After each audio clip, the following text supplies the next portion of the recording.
Abrimos una nueva edición de Café Financiero con toda la información necesaria para cuidar tu dinero. Hoy vamos a brindar información muy importante para todos aquellos que tienen una moto, cuáles son las compañías más convenientes para asegurar este tipo de vehículo. Vamos a repasar lo sucedido en los mercados de capitales y en el último bloque vamos a analizar los hechos más destacados en materia económica de estos últimos días con la presencia del economista Jorge Vasconcelos. Quédate con nosotros. Tras la siguiente pausa vamos a regresar con todos estos temas y vamos a responder como siempre hacemos a todas tus consultas.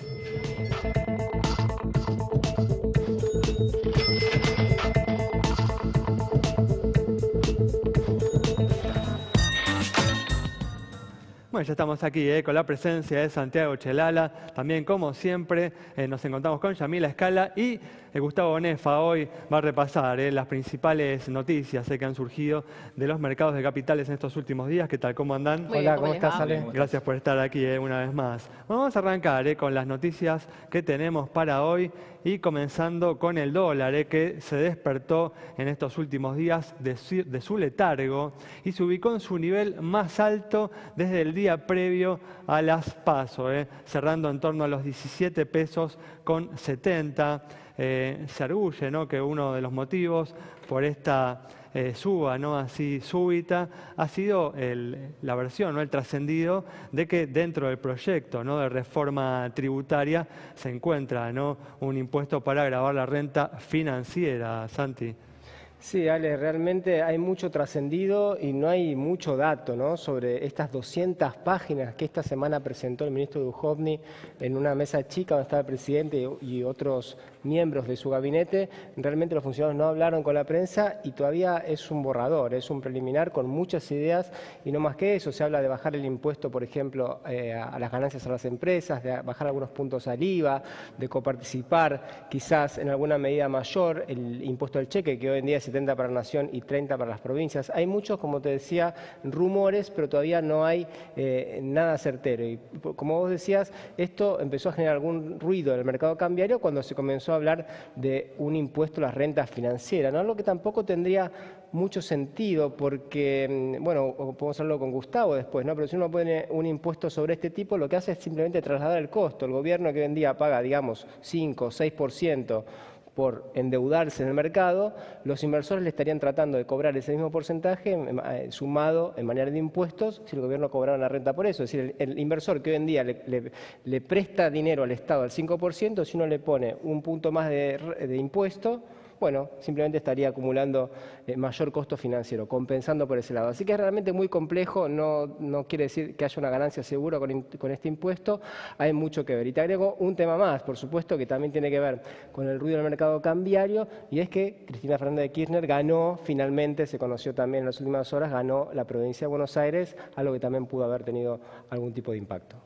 El gobierno deberá tomar decisiones difíciles en relación justamente a esta reforma tributaria porque debe bajar en forma urgente la carga tributaria para darle competitividad a la economía y al sector productivo en particular y poner en marcha un proceso, ¿no?, de crecimiento sostenido para los próximos años. Pero al mismo tiempo debe bajar el déficit fiscal, que es una gran amenaza que pende sobre el futuro de la economía. Entonces el gobierno se debate entre estas dos cuestiones que se contradicen una con la otra, ¿no? Obviamente si no avanza de manera decidida en la reducción del gasto público, que obviamente también tiene un costo político enorme ir en esa dirección. Así que definitivamente lo que vamos a ver en los próximos meses, en las próximas semanas y meses, es el ruido proveniente de estos dilemas que están enfrentando las autoridades económicas.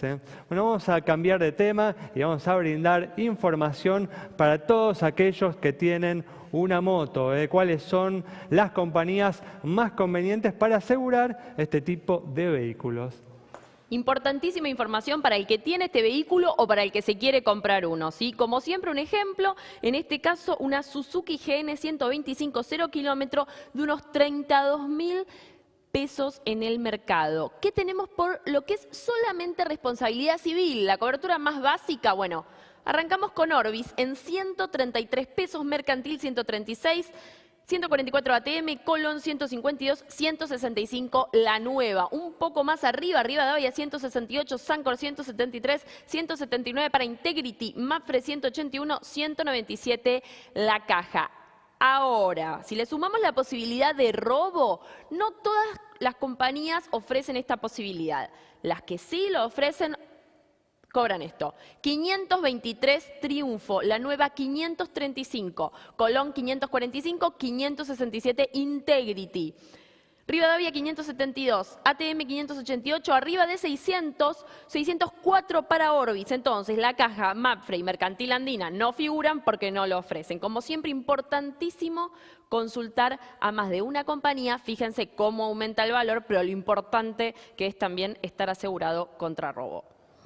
Bueno, una cobertura importante para todos aquellos que circulan con su motocicleta por las calles de nuestro país. Vamos a comenzar a repasar lo sucedido en los mercados de capitales en estos últimos días y tenemos una noticia importante de hoy con el inicio de la cotización de la empresa Cablevisión en el mercado de capitales local. ¿No es así, Gustavo?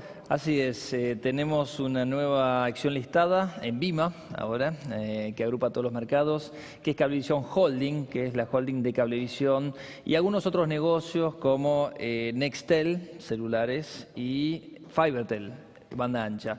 Recordemos que fue comprada Cablevisión por parte de Telecom y se está dando la fusión y la entrega de acciones a los accionistas de Grupo Clarín que tenían Cablevisión dentro de su estructura. Muy bien, perfecto. ¿Qué implica esto para el mercado local, Gustavo? El mercado local va a tener la posibilidad de invertir específicamente en un grupo de empresas de medios y de cable específicamente. Antes o bien lo hacías a través de un medio donde tenías Cablevisión integrada en Grupo Clarín, que es un holding enorme de producción de contenido, etcétera. Esto es mucho más específico y tiene mucho más que ver con tecnología. Bueno, después nos dirás el viernes si es una buena alternativa para invertir, ¿no? Sí lo es y creo que está integrando unos negocios que el mercado, digamos, más desarrollado ofrece a distintos inversores y en este caso en Argentina no existía. Muy bien, bueno, con esta noticia cerramos este bloque. Quédate con nosotros, en instantes estamos nuevamente con vos.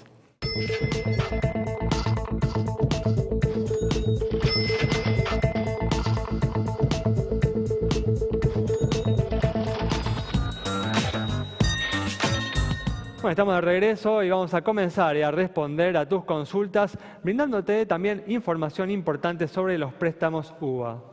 Así es, mientras vemos información en pantalla de entidades financieras, les cuento que el Banco Provincia ya otorgó 7.500 millones de pesos para compras de préstamos UVA en auto. Recordemos que no son solo para créditos hipotecarios estos préstamos que se indexan para inflación, sino también para compra de automóviles.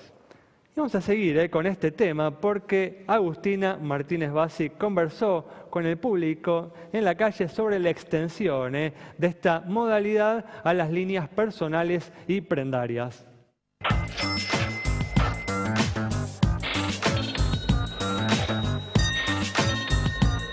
Café Financiero le preguntó a los consumidores si están al tanto de la existencia de los préstamos UVA y si le parecen una buena idea para concretar sus proyectos. ¿Está al tanto de los nuevos préstamos personales y para la compra de vehículos UVA? Sí, estoy al tanto. Son los préstamos que van en relación a la cuota, se va ajustando a la inflación que va teniendo el país. Sí, los conozco, me parece que está buenísimo, me parece que sobre todo para nosotros que somos jóvenes nos permite acceder a cosas que si no antes era imposible. Yo de hecho estoy con crédito del Procrear, así que más o menos tengo al tanto de cómo es el sistema. Sí, algo escuché, quería saber más, informarme, pero no sabía a quién recurrir. ¿Te parece un problema que se ajusten a la inflación? No creo que nada más se ajusten a la inflación, creo que hay otras variables. No me parece un problema porque en realidad estamos en un país en donde todo se ajusta a la inflación, inclusive los sueldos. ¿Le parece una buena opción este tipo de préstamos? Y no, viendo cómo está el país, no. Porque dijeron que iban a bajar la inflación, pero sigue subiendo. Por lo que tengo entendido es el UVA puede subir un punto y medio, no mucho más de eso. Sí, parece una buena opción para aquellos que por ahí no tienen la forma de adquirir un préstamo tradicional en donde la cuota por ahí es muy alta.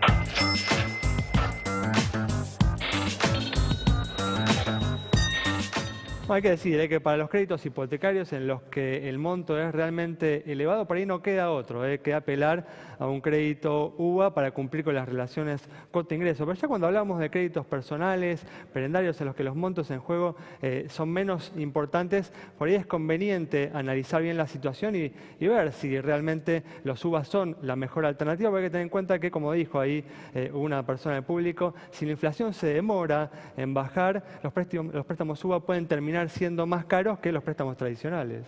Sí, ahora hay que tener en cuenta también cada uno sus ingresos, ¿no? Sus ingresos, si son de la economía formal o informal, se ajustan más o menos con la inflación o se rezagan. Me parece que es muy personal, uno tiene que evaluar bien y también tratar de no quedar ahorcado, ¿no? Eso es lo que pasa también en muchas personas que empiezan a acumular deudas de préstamos hipotecarios, esto le suman para un auto, después las tarjetas de crédito, ¿no? Y llega a fin de mes y las cuotas se van sumando y se hace cada vez más difícil cumplir con esas obligaciones. Definitivamente. Bueno, muy bien, vamos a continuar repasando lo sucedido en los mercados de capitales. Esta semana está dejando una buena noticia para la Argentina porque el riesgo país volvió a perforar el piso de los 400 puntos, algo que había sucedido, Gustavo, en junio, ¿no? Sí, en junio había sucedido. El año pasado también, en abril, mayo, tuvo una baja previa a la elección de Trump. Y esto se debe a un contexto internacional bastante benigno para las inversiones en mercados emergentes. Ha disminuido la tasa de rendimiento de los bonos norteamericanos a 10 años, que suele ser la comparación que se mira en los mercados para saber si es atractivo o no una inversión en mercados emergentes, con lo cual se trasladó también a la baja el rendimiento de los bonos argentinos. El resultado de las PASO ha sido muy positivo para los mercados, esa fue la lectura que hizo, y de cara a octubre, obviamente que se sigue convalidando un escenario positivo para los mercados financieros. ¿Crees que puede seguir bajando el riesgo país en las próximas semanas? Sí, el rendimiento de un bono a 10 años en Argentina está en torno al 6%. Tengamos en cuenta que países un poco más serios desde el punto de vista fiscal y monetario como Perú o Chile se endeudan a una tasa de la mitad, del 3,5%. Brasil tiene un costo de 4,60, con lo cual hay un espacio adicional como para mejorar, claramente. Muy bien, perfecto. Bueno, vamos a cerrar, como hacemos siempre ahora este bloque, respondiendo a una última consulta sobre la situación de una empresa aseguradora. Claro, con la información que te compartimos en pantalla y con un levantamiento parcial de la inhibición a AgroSalta que había dispuesto, recuerden, la Superintendencia de Seguros de la Nación junto a otras compañías. Como siempre, @Café Financiero en Twitter, en Facebook, Café Financiero. Nos escriben y les respondemos. Muy bien, siempre no te olvides de preguntar por el estado patrimonial de tu compañía de seguros antes de contratarla para asegurarte de que en caso de siniestro la compañía va a tener los recursos para responder, hacer frente a sus compromisos. Cerramos con esta información el bloque. Quédate con nosotros. Al regreso vamos a estar dialogando con el economista Jorge Vasconcelos.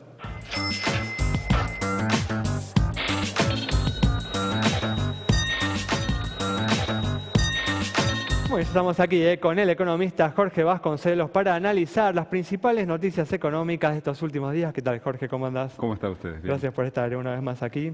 Bueno, muy bien, como hablábamos en el primer bloque, hoy el dólar alcanzó su nivel más alto desde el día previo a las PASO, saliendo del letargo que había tenido desde entonces, cerrando en torno a los 17 pesos con 70.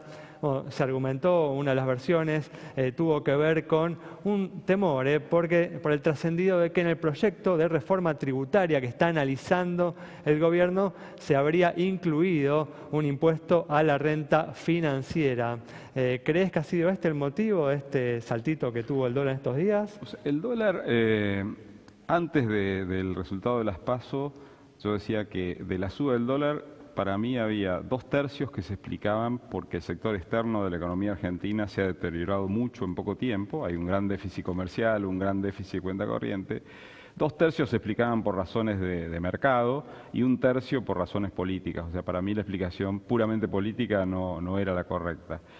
Y sigo pensando lo mismo, o sea, el sector externo argentino se ha deteriorado, las exportaciones no están creciendo, las importaciones están creciendo al 20-25%, con lo cual hay un motivo por el cual, un motivo de mercado por el cual el dólar no debería volver a los niveles previos al momento en que empezó a subir. El dato, Jorge, de las exportaciones es realmente preocupante, ¿no? En primer semestre cayeron en términos de cantidades, ¿no? Así es. Hay un tema con las exportaciones del sector agroindustrial, hay retención, o sea, no es que no se van a producir esas exportaciones, pero sí hay un cambio de temporalidad en el momento en que los chacareros venden la cosecha, o sea que esa parte no es preocupante. Pero, digamos, el dólar a 15 pesos no era coherente, no era consistente con esta situación de la economía argentina. Respecto de las idas y venidas de los mercados, los rumores, eso yo creo que de aquí a octubre va a seguir ocurriendo. Si alguno de los candidatos de la provincia de Buenos Aires se aparta de la contienda, eso se puede interpretar mal, en fin, no hay cosas que indiquen que eso vaya a ocurrir, pero los rumores siempre están. Respecto del tema de la renta financiera, me parece difícil que el proyecto incluya una tasación que caiga sobre la tasa de interés y que haga subir la tasa de interés. Me parece que es más probable que el gobierno busque que los ricos paguen más impuestos, que es otra cosa, es distinto. ¿Y por qué esto...? ¿Pero por qué podría haberse confundido ese objetivo con un impuesto a la renta financiera? Claro, el punto es el siguiente. Si uno mira el estrato superior en cuanto a ingresos, la mayoría de las personas o familias que están ahí, aparte de los ingresos por dividendos de una empresa o por sus honorarios o por sus actividades de gerente, tienen ingresos financieros. A partir de cierta edad tienen ingresos financieros que son los bonos, que si son argentinos no pagan ningún tipo de impuesto, no pagan ni impuesto a las ganancias, ni impuesto a los bienes personales, etc. Entonces, si uno mira la composición de esa familia, de ingresos, tiene quizás 2/3 de ingresos por honorarios o por dividendos, por los cuales paga el 35% de ganancias, pero si el otro 1/3 son ingresos de bonos, no paga nada. Entonces, lo que paga de impuesto a las ganancias sobre el total de sus ingresos no es 35, es menos. O sea, quizás se puede hacer algún esquema por el cual parte de esos dividendos formen parte de la rendición del impuesto a las ganancias, pero en cabeza de las personas. Pero sinceramente desconozco cuál es el proyecto. Pero con eso estarías de acuerdo, ¿te parecería una buena medida? O sea, yo creo que Argentina hoy tiene un problema muy serio, que es un déficit fiscal de 5 o 6 puntos del PIB, y no puede retirar el apoyo a las familias más pobres, la contención social que se ha armado con distintos planes. El más conocido es la asignación universal por hijo, pero hay muchos más. Y a su vez la reducción del gasto público, digamos, está ocurriendo a un ritmo gradual y es difícil también que eso pueda acelerarse mucho. Así que y hay una necesidad muy grande también de reducir la carga tributaria, ¿no? Justamente para darle competitividad a la economía, ¿no? Efectivamente. Entonces, ahí lo que puede caer en la red es ese tipo o patrimonio, digamos, las tierras o los ingresos financieros.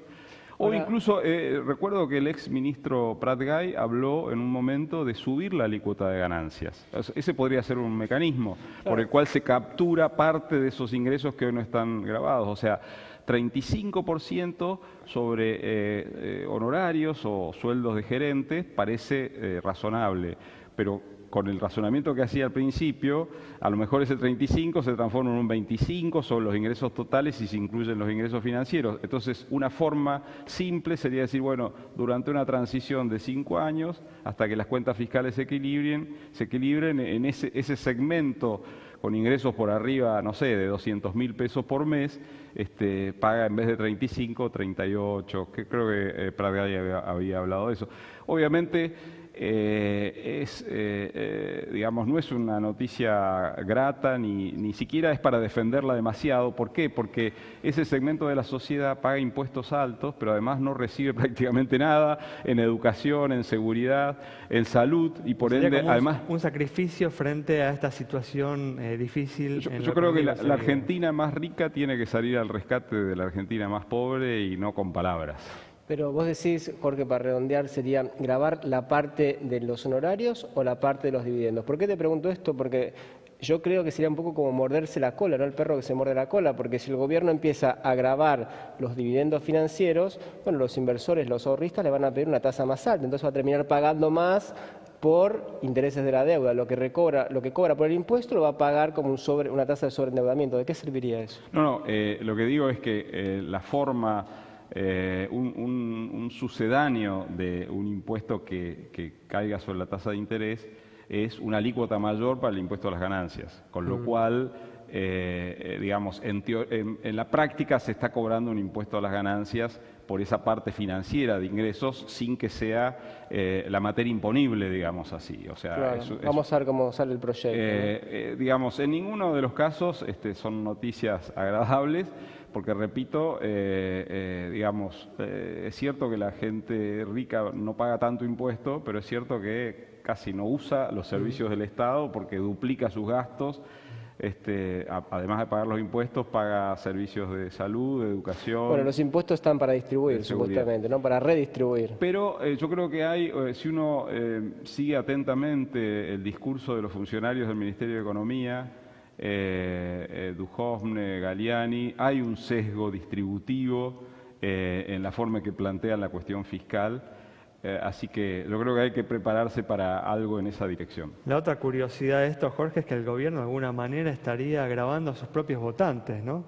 Bueno, de hecho, si uno mira los números fiscales de los primeros 7 meses del año, es clarísimo. O sea, los subsidios a la energía, el monto de subsidios a la energía bajó un 10-15% en términos nominales, o sea que en términos reales un ajuste muy fuerte. Los gastos en partidas sociales subieron un 40% y los gastos en infraestructura subieron un 35%, siempre en términos nominales. O sea, el presupuesto, la ejecución del presupuesto muestra claramente que para una suba del gasto que no es muy diferente a lo que fue la inflación del periodo, 22%, hay dentro de ese gasto público una recomposición muy fuerte de las partidas y eso obviamente el 40% que están subiendo las partidas sociales, para mí es una forma de ayudar a entender por qué no hubo el voto castigo que los opositores pensaban que habría de verse en las PASO. O sea, pese a algunas medidas que fueron duras, no ha habido un voto castigo generalizado. La contención social que se está haciendo, el gasto público social subiendo el 40% contra 2016, me parece parte de la explicación. ¿Y ves, Jorge, margen de negociación del gobierno con los gobernadores por este fondo conurbano bonaerense, ¿no? Y tratar un poco de reordenar este lío que es la distribución de ingresos entre nación y provincias? Hacer una reforma del esquema de... 50 segundos, para redondear. Hacer una reforma del esquema de coparticipación federal llevaría mucho tiempo. O sea que porque no solo se aprueba en el Congreso Nacional, sino en cada una de las legislaturas provinciales. Por ende, me parece que lo que se viene es una reforma del sistema federal de facto, subiendo algunos impuestos, bajando otros, cambiando partidas, asignándolas de otra forma.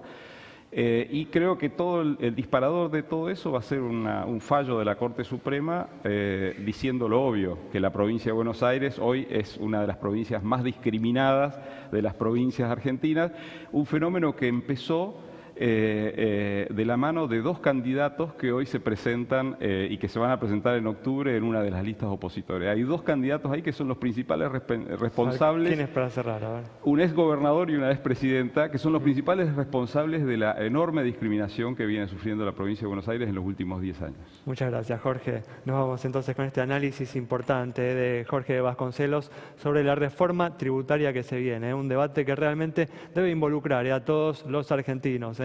Nos encontramos este próximo viernes a las 20 horas aquí en Metro.